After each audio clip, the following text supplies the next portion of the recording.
Welcome back to the podcast. Happy New Year, everyone. I hope that you're all having a great new year and I hope it's been off to a great start.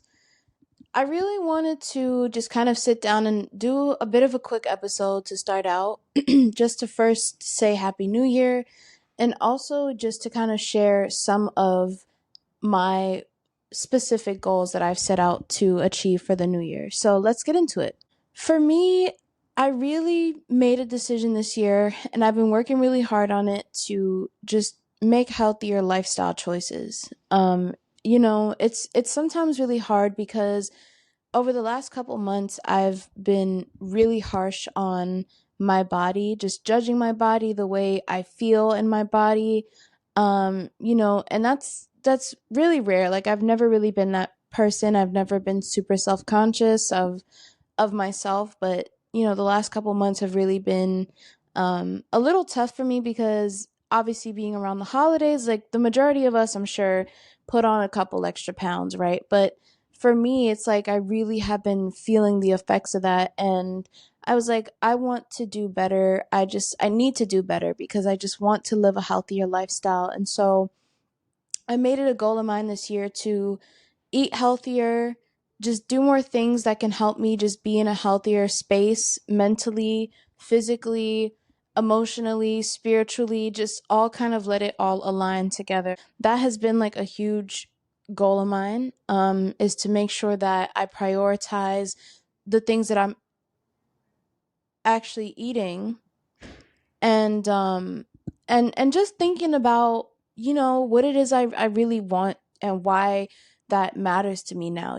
I think for so long I was just so used to, like, let me just eat this unhealthy stuff because I like it and it's the easy option to go for, because why would I search for a healthier thing when there's an unhealthy option right in front of me, right? So my goal this year has really just been me setting out to do the most healthiest things I can for myself. And a lot of that also means like meeting with a nutritionist. Like that's been a big goal of mine too for the last few months.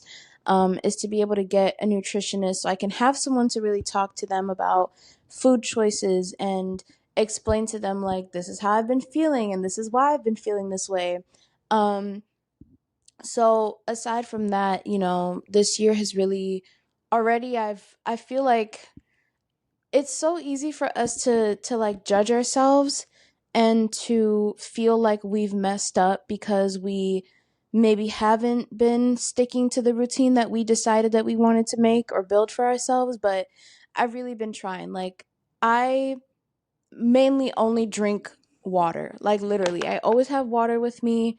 Um and today was like the first day in the new year that I actually had a soda, but it wasn't like I don't even drink soda like that. Like that's the thing. I just don't drink soda like that. So it's like what? But it's so hard. I mean, it's so easy for us to like judge ourselves the first couple weeks into maybe trying a new diet out. Like I have been really trying to just implement better things that actually give me nutrition, things that boost my mood, because yeah, I may not be working right now, but at the same time it's like I need the energy I need to be able to still do all the things I want to do, which is like working on my business, working towards my business, working on content, working on the podcast, like things like that. So that's been a huge thing for me, and I'll keep y'all posted and let you know how that goes. But until then, you know, that's just what it is.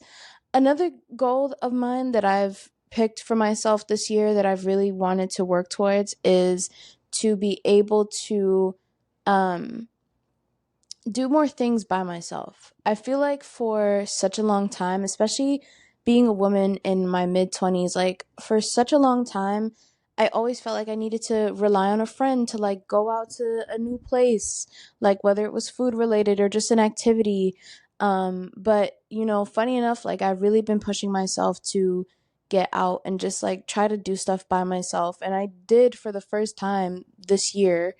I actually went to Starbucks. I took myself to Starbucks last week, and you know, the thing is, I'm all about boosting my confidence, and the best way that I think I will be able to do that is by putting myself in situations where I can, right? Like whether it's going to a coffee shop and asking for help. I'm someone who, as independent as I might be, I still know that there's moments when I do need to ask for help. And so, um, that was one of those moments where the baristas, all of them, like they all chipped in to help me. They were so helpful, understanding, and friendly, and just like overall, like just super, super cool and really, really just genuine people. And I just was like, okay, this is a good environment. Like, yeah, their stuff is expensive as heck, but at least I feel like, I'm getting help, and I won't always get that in other places. So for me that was like really cool. And I really appreciated that. So that's been like another goal of mine, is just to set out to do more stuff by myself instead of always waiting for friends or always relying on other people. Sometimes it's good because it allows us to sort of test our limits of like, how do I feel doing this by myself? I've been reading Eight Rules of Love by Jay Shetty, and in the book, it actually has what they call a solo audit. And in that, you just kind of fill it out. And one of the questions is like, what activity did you do by yourself, and how did you feel doing that activity by yourself? Like, did it feel weird not having people with you? um do you feel like that's something you want to do more of? So that's like one of those things that I've been, I obviously journaling um is a huge thing for me as well. So like keeping those things in mind when I'm going out and trying things by myself for the first time is really, really crucial. So that's been really fun to be able to kind of explore. And just kind of like prioritizing me this year is a huge one. Just prioritizing my health, prioritizing my time, my energy, my peace, and just really trying to not let a lot of things stress me out, as easy as that can be. It's really easy for us to stress over things that may not even be in our control, and even if they are, it's like we just got to find better ways of being able to cope and process those things. So are you a blind individual who enjoys shopping, but maybe you feel like the online shopping experience can be a little inaccessible and super frustrating sometimes? Well, trust me, I get it. But don't worry, because today I want to introduce to you a new platform. The platform is called InnoSearch AI. InnoSearch pulls from popular retail sites like Amazon and Best Buy and a few more, and you can also search for the particular products that you want. While you're on the site, InnoSearch also gives you the opportunity to book flights, which is super cool. They made it their goal to make the online shopping experience as smooth and accessible as possible. They also have great response times should you encounter any problems when trying to place orders. But hey, don't take my word for it.